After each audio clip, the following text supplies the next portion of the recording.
Hi welcome back to my channel. अब मैं सोच रही हूँ कुछ न्यू चीज़ ट्राई करते हैं। मैं आपको सिनेरियो बेस्ड क्वेश्चन के लिए तैयार करवाऊँगी। मैं आपको उस तरह क्वेश्चन करवाऊँगी जिससे आपकी लॉजिकल थिंकिंग काफ़ी इम्प्रूव होगी। तो चलिए back to back question solve करते हैं। Start. When caring for a client in haemorrhagic shock, how should a nurse position the client. Haemorrhagic shock ये इस तरह का शॉक है जब क्लाइंट का हेमरेज जैसे कोई रप्चर हो गया, ब्लड वेसल सब होता है, तो हम लोग को क्या करना चाहिए। हम लोग उस इस कंडीशन में अपने क्लाइंट के साथ number 1 flat in bed with leg elevated. हम लोग क्या ये करेंगे ताकि सबसे ज़्यादा इंपॉर्टेंट ब्लड पहुंचना पूरे बॉडी में कहाँ है, हमारे ब्रेन एंड हार्ट। सबसे इम्पॉर्टेंट यही दोनों ऑर्गन है जहाँ पे ब्लड जाना चाहिए।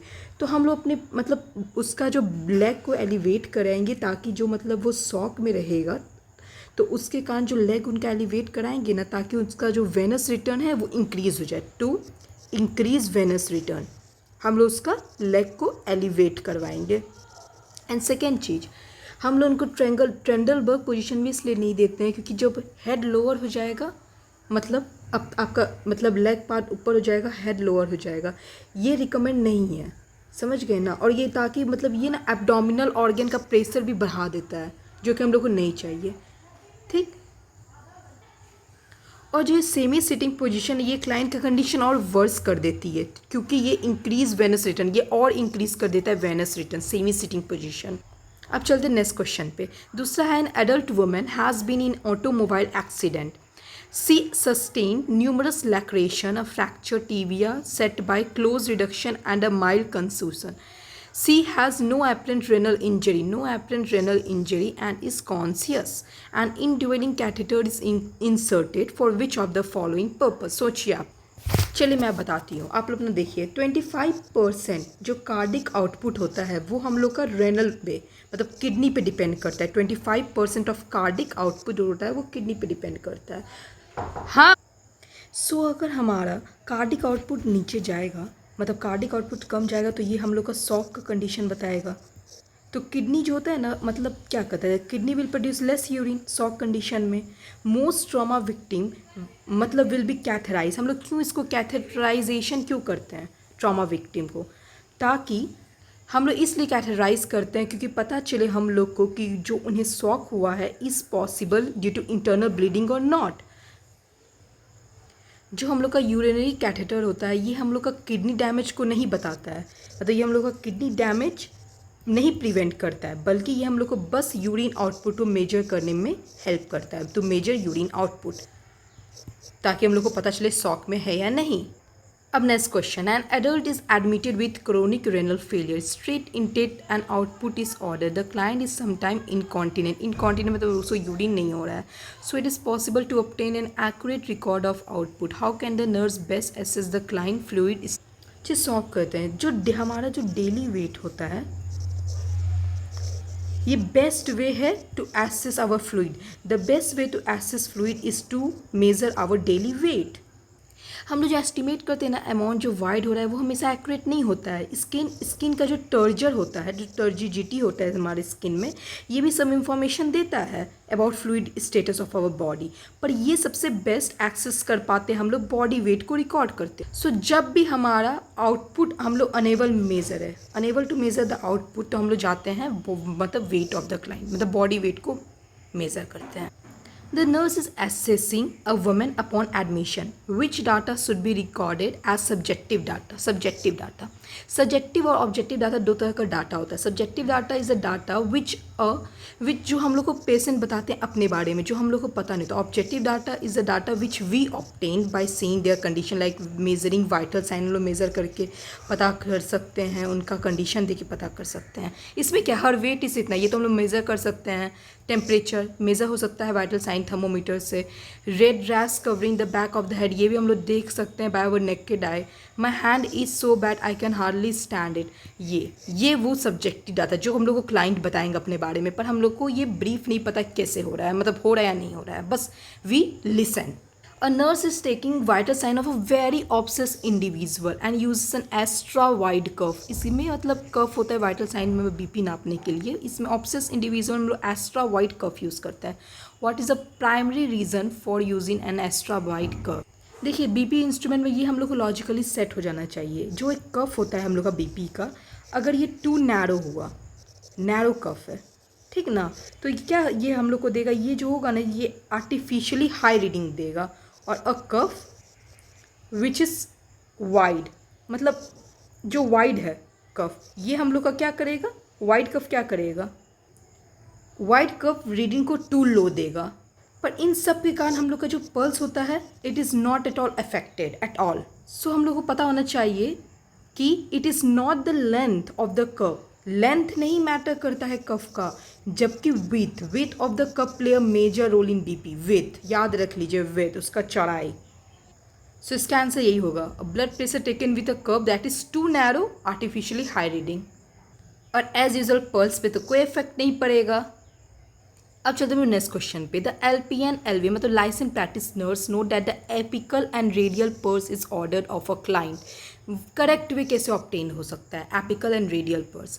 ये जो पर्स होता है ये हम लोग को ऑब्वियसली ऑब्टेन, जब हम लोग का एपिकल एंड रेडियल पर्स चाहिए होता है तो हम लोग को ना basically to nurse at that time चाहिए, to nurse to take that, ठीक ना। वन नर्स क्या करेगी, एक नर्स होगी वो एपिकल रीडिंग लिसन करेगी और दूसरा होगी जो रेडियल पल्स को टेक करेगी, रेडियल पल्स, और एक एपिकल को लिसन करेगी। एपिकल जो आपके हार्ट कैप्स का होता है रीडिंग। फिर उसके बाद वो लोग अपना रीडिंग को नोट डाउन करेगी, ठीक ना। तो इसमें क्या होता है ना, इसका आंसर है, इसमें दोनों के दोनों चीज़ इमीडिएटली होंगे। अब चलते हैं नेक्स्ट क्वेश्चन में। There is a blood on the floor, how should the nurse clean up the spill? ये बात है, ये आप लोग ध्यान से सोच लीजिए। जो ब्लड होते हैं ना वो कैसे क्लीन होते हैं, वो ना ब्लीच से क्लीन होते हैं। सोडियम मतलब क्लोरीन ब्लीच, मतलब मेनली क्लोरीन ब्लीच से क्लीन होंगे, जिसका 1:10 रेशियो में सोल्यूशन रहेगा ये हमेशा। और हम लोग अल्कोहल और आयोडीन क्यों नहीं यूज़ करते? आयोडीन भी तो एक अच्छा एजेंट है जो क्लीन उलिंग करता है, डिसइंफेक्ट करता है। हम लोग इसलिए यूज़ नहीं करते हैं क्योंकि ये HIV human immuno deficiency virus को क्लीन नहीं कर पाता है। आयोडीन जो होता है it can't clean HIV virus, chlorine can clean it, समझे। मतलब इसीलिए हम लोग आयोडीन प्रीफर नहीं करते हैं। वाटर एंड अल्कोहल क्यों नहीं प्रीफर करते हैं? ताकि मतलब ये हमेशा डिसइंफेक्ट नहीं कर पाता है मोस्ट ऑफ द जर्म्स। ये आयोडीन अल्कोहल इसलिए नहीं प्रीफर करते क्योंकि HIV कोई लोग नहीं मार पाता है जो प्रेजेंट होता है ब्लड में, पर क्लोरीन ब्लीच सबको मार देता है, जिसका 1:10 सोल्यूशन में यूज़ होता है। Next question please. The nurse is carrying for an adult who has abdominal surgery this morning. Which action will do the most to prevent vascular complication? हम लोग को अपने क्लाइंट को क्या करना चाहिए ना, उन्हें लेग को मूव करना चाहिए। मूविंग द लेग, पहले तो उनको हम लोग को बोलना चाहिए लेग को मूव करिए और ड्रॉ सर्किल, एक सर्किल ड्रॉ करने उन लोग को बोलना चाहिए हम लोग। ये क्या करेगा, ये प्रमोट करेगा आपका वेनस रिटर्न को, ये आपका वेनस रिटर्न को प्रमोट करेगा। और इस कारण आपका मतलब थ्रोम्बो मतलब आपका मतलब प्रिवेंट मतलब वेनस स्टैसिस को नहीं होगा, मतलब ब्लड स्लो नहीं होगा, थ्रोम्बोफेलिवाइटिस नहीं होगा, मतलब ब्लड क्लॉट फॉर्मेशन नहीं होगा, समझ रहे हैं। मतलब ये सब प्रिवेंट करने के लिए मतलब वही थ्रोम्बोफेलिवाइटिस सबको हम लोग अपने क्लाइंट को मिलना चाहिए ताकि वो अपना मतलब लेग को ड्रॉ करते रहे। और मतलब एवरी 2 आवर क्या करेगा कि मतलब जो टर्निंग क्लाइंट को हम लोग 2 आवर में टर्न करेंगे ताकि वो लोग का मतलब रेस्पिरेटरी कॉम्प्लिकेशन और स्किन ब्रेकडाउन ना हो, अगर हम लोग 2-2 आवर में पेशेंट का पोजीशन चेंज करेंगे तो, ठीक। और deep breathing and coughing help, मतलब डीप ब्रीथिंग एक्सरसाइज हम लोग को बोलना चाहिए पेशेंट करने के लिए ताकि रेस्पिरेटरी कॉम्प्लिकेशन ना हो क्लाइंट में। तो इसका आंसर हो जाएगा have client move their leg, ताकि। अब नेक्स्ट क्वेश्चन है, the nurse observe that an elderly man who is bedridden has a reddened area on his coccyx, the skin is not broken, the more accurate interpret the pressure ulcer to be in which stage? देखिए pressure जो होता है ना, pressure area जो होता है ना, जहाँ पे होता है ना अल्सर, वो लोग अपना कलर चेंज करेगा as well as texture of skin भी चेंज होगा। पर अगर कोई भी ब्रेक नहीं है, बस कलर चेंज और टेक्सचर चेंज है, तो उसको हम लोग स्टेज 1 कहेंगे। स्टेज 2 में स्किन का ब्रेकडाउन होगा टिल डर्मिस, और स्टेज 3 में हम लोग का सबक्यूटेनियस तक ही जा सकता है प्रेशर अल्सर। और जो ये pre pressure it is not in any stage of ulcer, ये तो आपको रिमूव कर देना चाहिए, आपको पता होना चाहिए स्टेज 4 तक होता है, प्री अल्सर नहीं होता है। तो ये जो है ये स्टेज 1 है। An older adult who has stage 1 pressure ulcer asks the nurse why a clear dressing has been put over the site when the skin is not broken.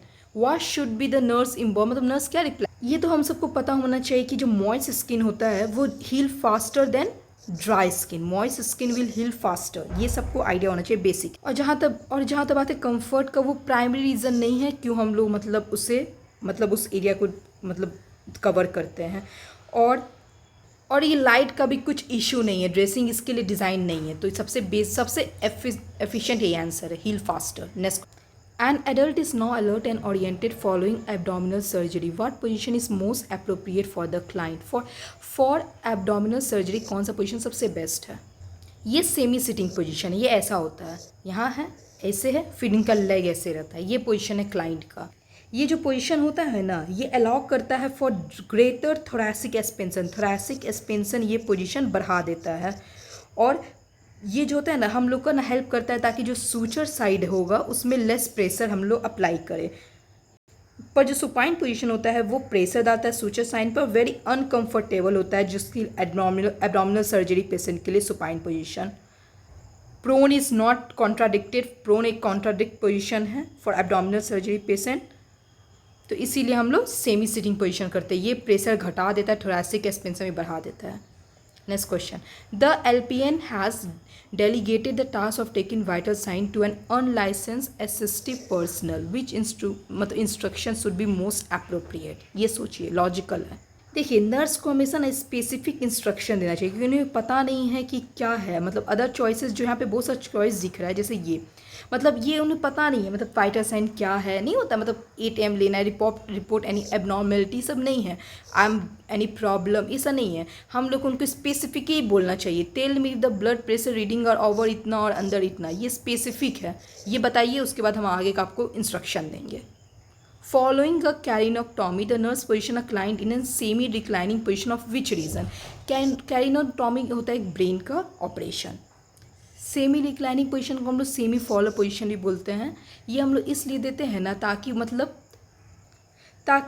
Semi reclining position जो होता है ना वो drainage बढ़ाता है और operating area का drainage improve कर देता है. ड्रेनेज और जो होता है ना सेरिब्रल एडिमा को हम लोग को कम करता है. सेरिब्रल एडिमा हम लोग का प्रिवेंट करेगा. सेरिब्रल एडिमा को प्रिवेंट करेगा. और उसके बाद सेरिब्रल एडिमा जो प्रिवेंट होता है तो सेरिब्रल स्ट्रक्चर पे प्रेशर भी अचानक से कम हो जाता है आराम से. पर ये पोजीशन कंफर्टेबल नहीं हो सकता है, मान रहे हैं.